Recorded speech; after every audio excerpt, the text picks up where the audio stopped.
kutoka kila pembe ya dunia, na ataleta kwako, na masomo yako itaendelea. Haleluya. Yesu atakutendea mema. Tunataka tuite damu ya Yesu, damu iliyomwagia Kalvari.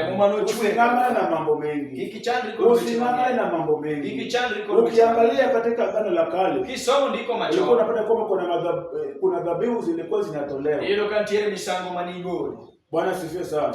Walikuwa wanatoa ng'ombe, wengine wanatoa mbuzi, wengine wanatoa kuku. Lakini Mungu aliona kwamba haya haijatosha. Ndio maana waganga bado wanafanya hadi sasa. Ukienda kwa waganga, watakwambia leta kuku nyeusi, leta hii na hii. Haleluya. Ili afanye nayo mambo yao. Lakini kwa Yesu haina hii. Ndio maana Yesu alitoa damu yake, akamaliza yote. Akasema kwamba yote amemaliza. Hakuna kuku itachinjwa tena. Haleluya.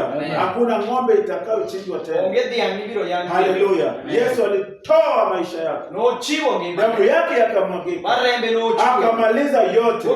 Jiabeni na mtu ambaye anakwambia leta hii mbuzi tuchinje, ufanye nayo dhabihu.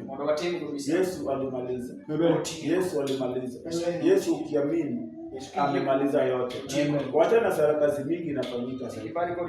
Haleluya. Sarakasi watu wanafanya mingi, haina maana. Ni kuamini Yesu tu. Yesu peke yake ukiamini, hata hiyo jambo ngumu inafanyika tu.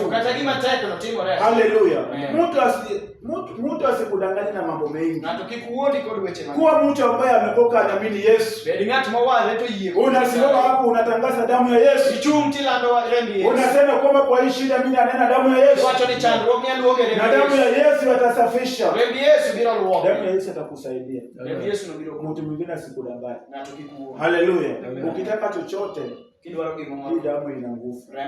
Hii damu ambayo ilimwagika ina nguvu, ina uwezo, itakusaidia.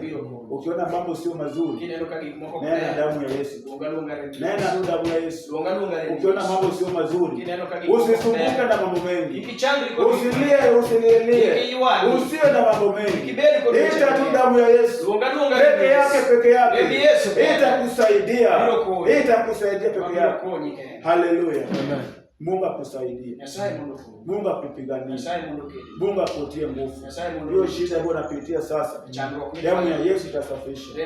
Unapoenda kuomba Mungu, utanena damu ya Yesu, na itapitia kwenye maisha yako, na itakusaidia.